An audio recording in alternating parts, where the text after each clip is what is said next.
Hey guys, Shelly here, Healthy Homestead Chick. Today we're going to be doing a little collaboration with some other channels, and we're going to be talking about prepping on a budget.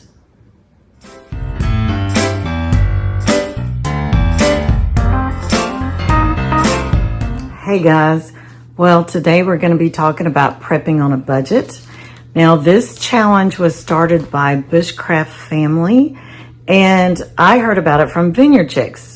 So I wanted to kind of give some of my kind of prepping hints and tricks and things like that. Right now, you know, price of everything is going up, and prepping kind of used to have a bad rap, or, you know, you thought about certain things whenever you heard the word prepping.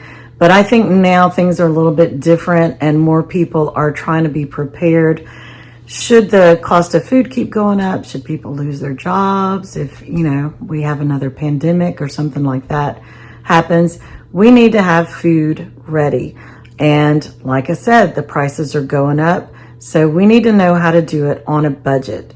So here are some of my helpful hints. Hopefully they're helpful to you, and some of the tricks. And I hope it really helps you.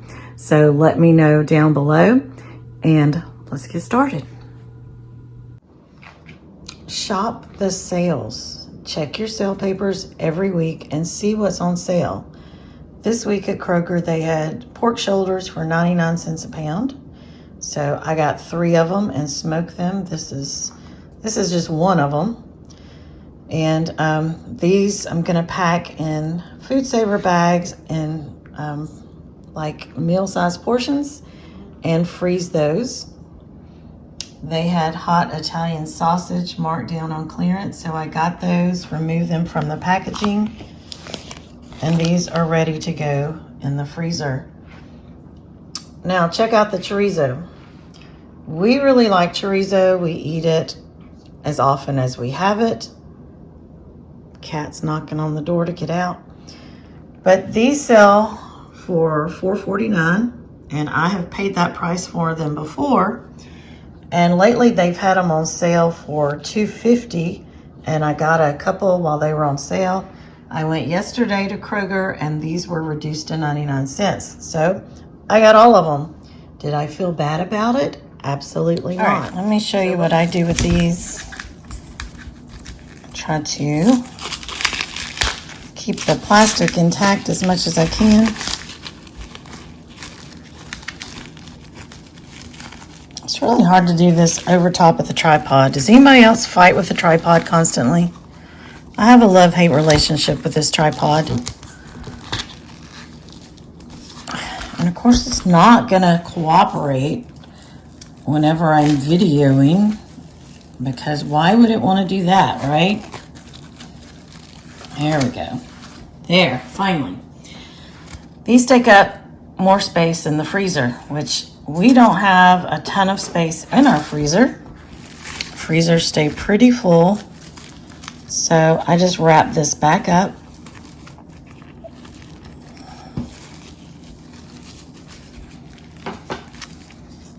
I put it back on here, just like that. And this goes in the freezer. So I give that a couple of hours, usually a day or two, because I forget and I'm doing other things. Once this is frozen solid, this goes in the trash, and this goes in food saver bags. And I can put, you know, 2 or 3, 4 of these in one food saver bag and seal it up, and whenever I want it, I can open it, take out one package, because they're not frozen together because I freeze them individually. Take it out, reseal the bag, and put it back in the freezer. So this way I don't have everything stuck together in one bag where I can't use it. So I encourage you,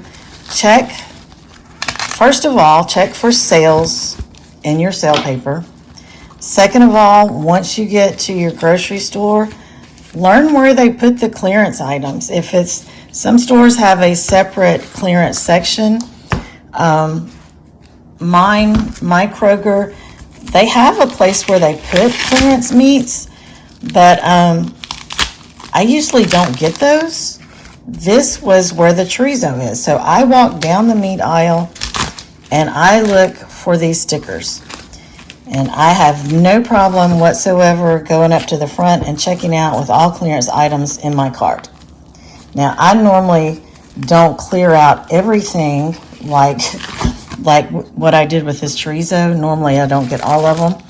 Or sometimes I do. It really just depends on what it is. A lot of times I'll contact my friends and family and say, hey, Kroger has this marked down on clearance. Do you want some while I'm here? I'm at Aldi. They have their chicken marked down on clearance. Do you want some while I'm here? And then my friends and family do the same for me. So we are taking advantage of these sales. One other thing to note, though, whenever you get the clearance items, now a sale item is different. Just because it's on sale does not mean that it's expiring soon. The clearance items, like these reduced, they're going to have an expiration date that's coming up probably in the next day or two. Like these are August 1st.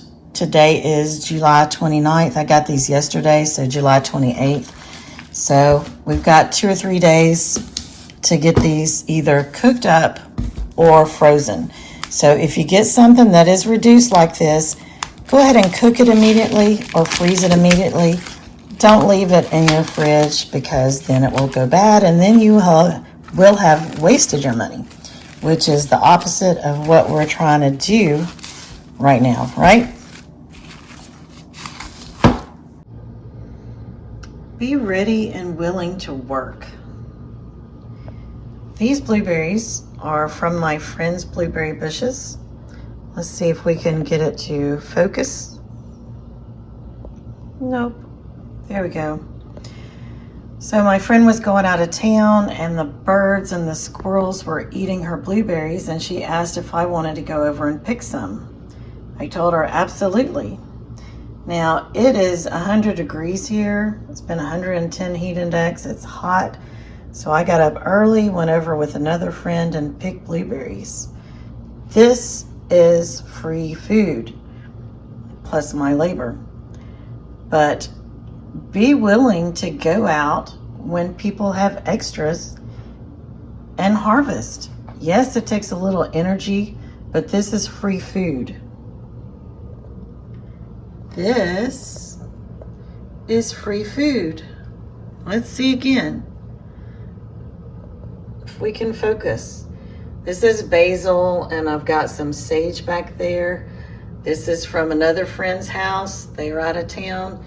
And I'm helping them pick up their mail and things like that. And I told her, I said, look, your herbs are starting to flower. They need to be cut back. Do you want me to do that and take some home with me? And she said, absolutely. So again, the slightest bit of effort, and this is free food. Now, I know not everybody has every opportunity, but when an opportunity does come along, take it. See all these tomatoes? These are from my garden. This is my stuff. But I have people ask if I have extras, and I normally do. And I share a lot of my stuff. I give a lot of stuff away. But I will also ask, sure, do you want to come help me pick one day? 99.99% of the time, they're never going to come and help me pick. So you know what? They're never going to get my tomatoes. I mean, I'm not asking a lot of people, but if you want something for free, be willing to come, spend a few minutes. I mean, it might take 10 minutes to pick a whole bag of tomatoes, you know, but be willing when somebody has extra to go out and take advantage of it. Do the work. I know that, you know, you can go to a grocery store and buy whatever, but if you can get it free, why not do it? There's a lot of people towards the end of summer, they're getting tired of messing with their garden. They're hot, they're sweaty, and they're just tired of dealing with it. Offer to go clean it out. Offer to help them pick. Offer to help them can it. Whatever they need help with. and get free food for your family. This is one of my, as you can probably tell, it's one of my pet peeves. For somebody, and again, I don't mind helping anybody. I give a lot of stuff away, and especially some of my older friends that don't need to be out in the heat. I just deliver the stuff to them. I give them free eggs and free tomatoes and whatever, and I don't have a problem with that. It's people that I know that are in good health, in good physical shape, and they're just lazy. That's what drives me crazy. So for those people, if they're not willing to come help me work in the garden, if they're not willing to come help me pick in the garden, then I don't think they should get free food. I don't reward bad behavior. See my little baby tomatoes? So again, if you know somebody that has a garden, or if somebody invites you to come pick some of their leftovers, go do it. Now, this is a little bit different than probably some of your standard how to prep on a budget deals.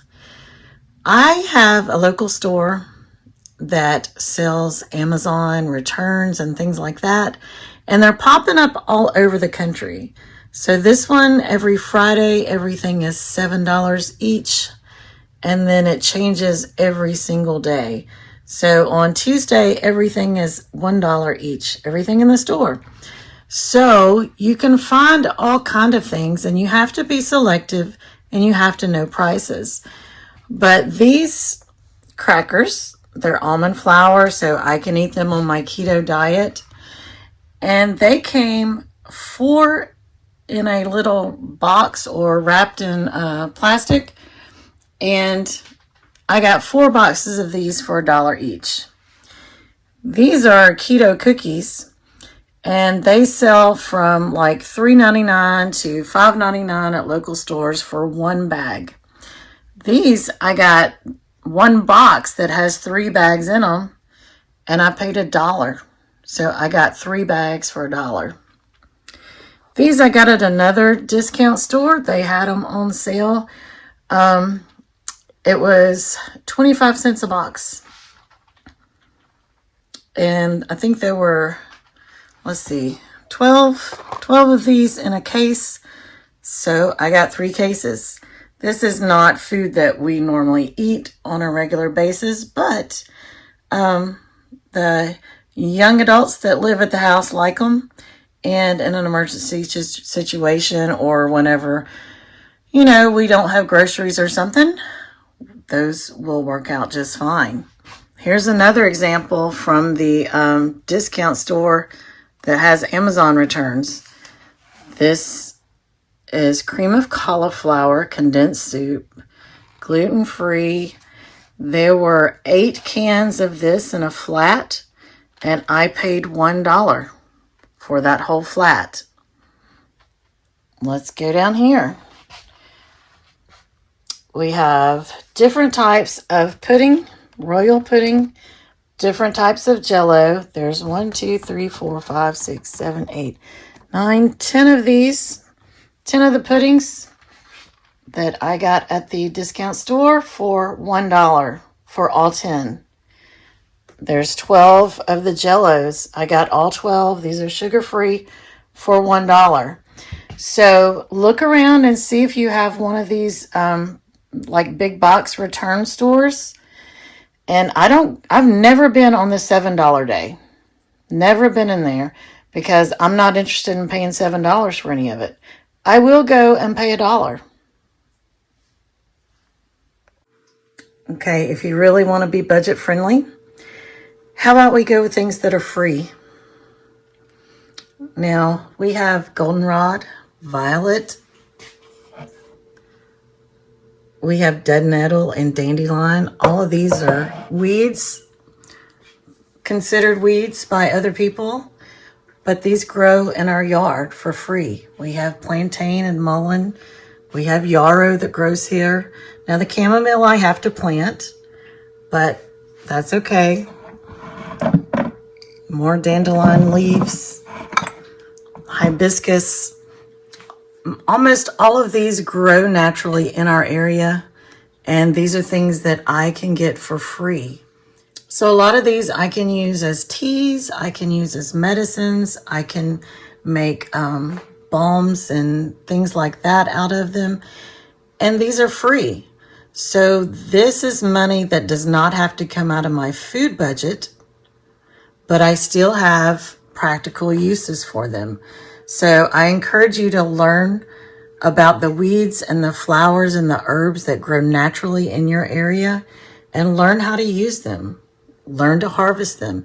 If you live in the city and you have friends that live out in the country, ask them if you can come to their house and learn about the weeds. And again, the money that you're not spending on buying teas or buying medicines or seasonings, things like that, you can spend on other groceries that really need to be grown or not grown, that really need to be purchased at the store. So we have all kinds of really good goodies. Now, some of these are purchased, but a lot of these are from our own yard or the garden. So why are we out here with the chickens and ducks? Well, this is my fifth and final tip on prepping on a budget, and that is find your community. These guys hang out. They're the same ones that hang out all the time. They split up. You'll find chickens under my muscadine over there. The ducks will hang out together. These chickens hang out together. They each have their own little community. And I encourage you to find your own community as well.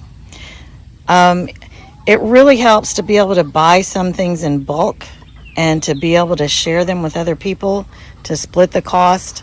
Our friends Mac and Patty from Southern Blessed Homestead. Hi, Sadie. They came and visited us last night, and we were talking about different things. And Patty and I were actually talking about a place where you can buy things in bulk at a discounted price. And she messaged me this morning and asked if I wanted to go in with her and split an item. And I said absolutely yes, because it was too much for like one family, but great for two families to split. So we're going to go in and split the cost of that and split the volume so that we don't each have a huge volume of food to put up, but it is extra and it was at a great price. So find a community.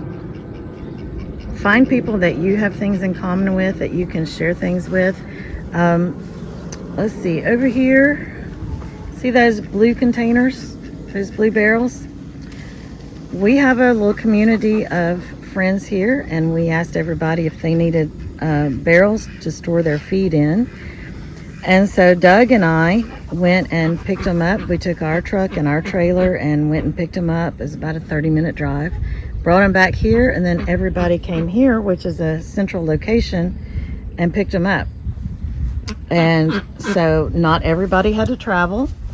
A couple pitched in on the gas so that, we spent our gas, but they helped pay for that. But we were also able to get a discount on the barrels because we were getting so many. So instead of all of us going individually and paying a higher rate, we were able to go get a bulk rate, and we each have the barrels that we need. So I encourage you to find a community that you can share expenses with, people that will help you. Sadie's trying to get in. People that will help find bargains for you and will share those bargains whenever they find them. And just people that can make life easier for you. Not everybody needs a 50-pound bag of grain. So if you don't need the whole bag, find somebody to split it with. That way you're helping others be prepared. You're able to get a better rate on some things, and you're able to get yourself prepared. All right, so those are my tips and tricks for prepping on a budget. I really hope that they helped. They gave you some ideas of different ways to do things. I hope it's not just rote information that you hear everywhere. But these are things that we actually practice here. I am very thrifty with our money. We work hard for it, and I believe in making it work for us. So I really try to find things on sale. I try to use each product as much as I can. Like those pork shoulders, I cut some of the fat off before I smoked them, rendered that down so that we can use the lard, the fat from that, made cracklings out of the skin. So we use everything that we possibly can to maximize, you know, what we get out of what we pay for. I frequent the discount stores. No shame whatsoever. I thoroughly enjoy it.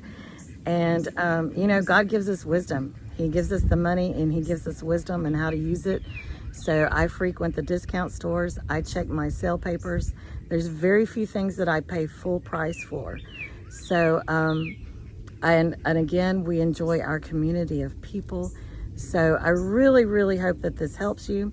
Check out the links below to some of the other channels and let me know if you have any other ideas, or let me know if this helped you at all. So we'll see you guys later. Hope you have a blessed day.